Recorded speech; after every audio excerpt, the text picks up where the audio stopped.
如果30幾歲而家我唔去做我想做嘅嘢，唔通我等60幾歲、70歲先去做咩？咁樣轉嚟轉去電子，跟住 iBanker， 跟住去做經理人，好聽就話跨界別啫，實際啲講我係咪撈唔掂咧？當然讀書係難嘅，但係個過程係開心嘅。我身邊嘅人都質疑過，會問話其實40幾歲，你不如翻去揾份銀行工，做多10幾20年咪退休咪算咯。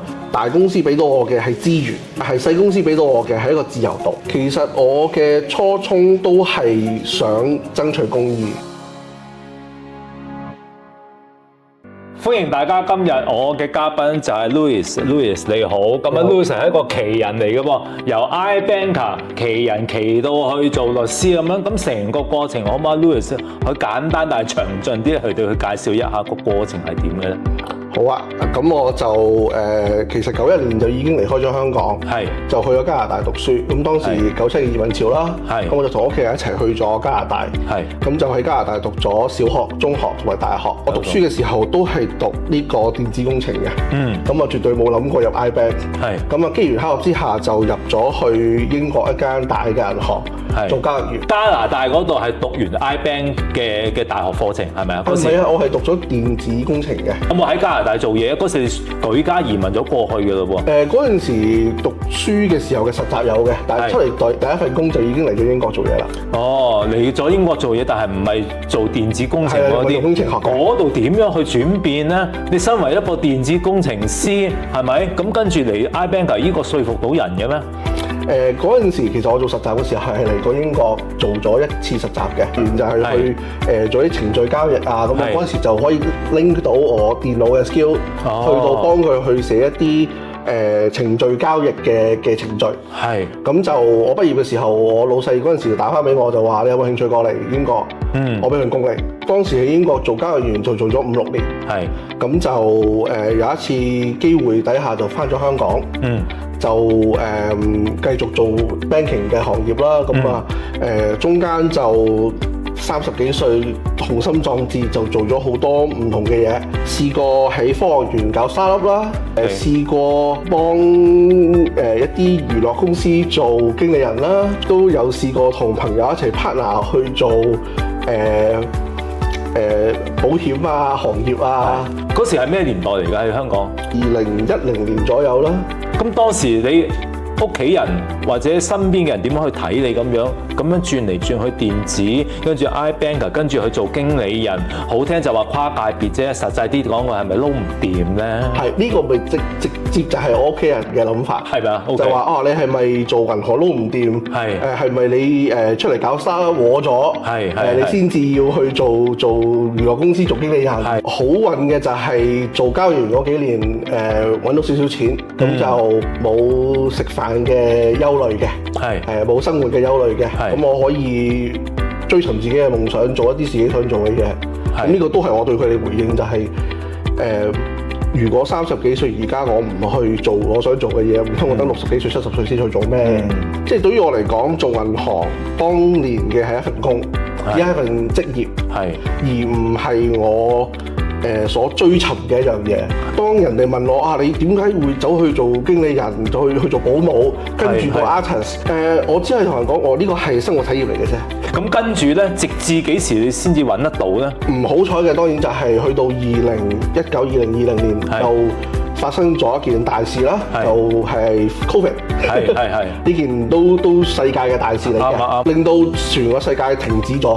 基本上嗰個人嘅流動停止咗。你當時你嗰個行業你轉到去邊度啊？嗰時你當時其實我就已經停咗，冇再做任何職業，就半退休狀態，去緊旅行，多咗時間喺屋企就反思，其實咁多年我做過咁多嘢，有冇嘢係真係令到我覺得自己有人生嘅目標呢？思索翻我其實喺大學畢業嘅時候，曾經係有諗過去讀法律嘅，咁就諗住付諸實行，就揾咗一間學院去補一補我啲法律系嘅知識先。當然讀書係難嘅，但係個過程係開心嘅。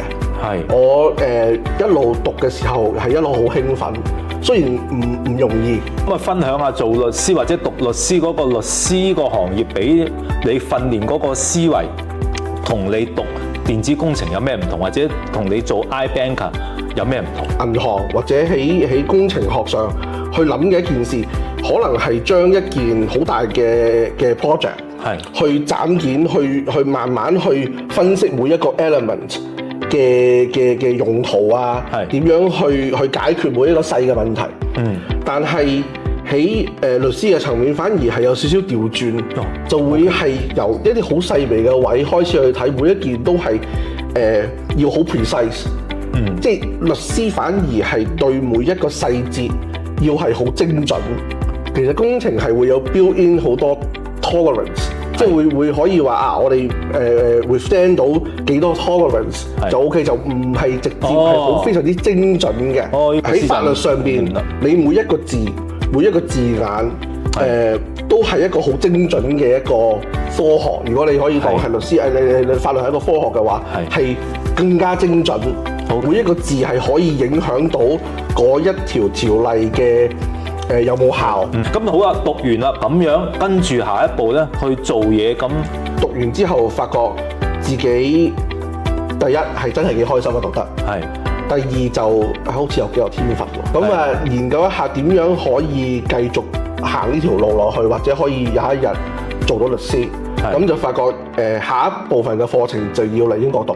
咁英國當然對於我嚟講唔係一個陌生嘅國度啦。我第一份工亦都喺呢度，我亦都有朋友喺呢度。既然都追夢啦，咁就不如返一個自己嘅老朋友、老地方，就係英國啦。去追夢。咁佢揾實習難唔難揾咧？報一啲實習嘅崗位嘅時候，總會係過咗第一關，就會過唔到第二關。永遠都係好似有一隻無形嘅手咁樣去擋住咗我。係真係比較難嘅。咁可能會同啲朋友再傾翻，或者啲同學再傾翻。咁佢哋話：哦，係啊，我得咗咯咁樣。咁通常都係啲比較年輕，可能真係啱啱讀完一個法律學士學位出嚟。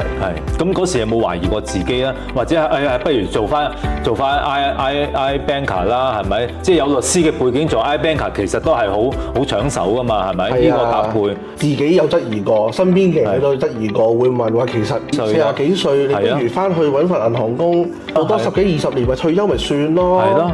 咁第一我又唔服氣啦。既然都行到呢一個位啦，咁點解唔行多一步呢？當遇上一件好大嘅難題嘅時候，點樣去面對就係將一件難題逼單去一個好細嘅 part， 逐個攻克，逐個擊破。最緊要係我可以畢到業，我實習完畢，我學到我需要學嘅嘢。初你都想入大公司嘅，係咪啊？係。OK。我開始嘅時候係一間好大嘅銀行度做嘅。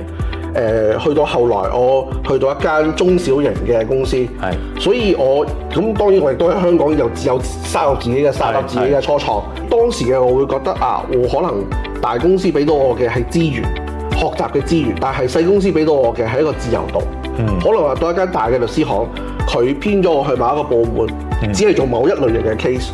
咁可能我實習嗰2年，就淨係做嗰個類型嘅 case 做2年。咁但係可能去一間細啲嘅律師樓，佢因為人手都係得咁多㗎啦，咁變咗我可能要接觸嘅案件、接觸嘅法律嘅範疇會闊好多。而家完成咗未㗎？而家就喺一間小型嘅律師行度做緊實習，自己個魄力的而且確係比唔上一個20幾歲嘅年輕小伙子嘅魄力。咁但係我嘅優點就係我有10幾20年嘅工作經驗。咁而家對律師個行業，你自己嗰條路你點樣？有咩期望啊？其實我嘅初衷都係想爭取公義，尤其喺銀行裏面見到啦，我自己身邊嘅人都會有見到一啲好唔公義嘅事件發生咗。咁我有啲咩可以幫到？我有啲咩可以做到，而令到我可以運用到我嘅知識去幫到呢啲不公義嘅事件。咁多經歷，咁多有趣嘅奮鬥經歷，點樣勉勵我哋嘅年輕人呢？要 keep 住自己嘅初心，要知道自己喺度做緊啲乜嘢，去追尋自己嘅夢想，去做一啲自己應該要做嘅嘢，唔好去行翻以前長輩嘅舊路，因為嗰條係舊路。作為一個年輕人，我覺得應該係要用而家嗰條路去行翻你自己條路出嚟。好，今日我哋好開心、好高興請到阿 Louis 同我哋做訪問，好多謝晒。好，thank you。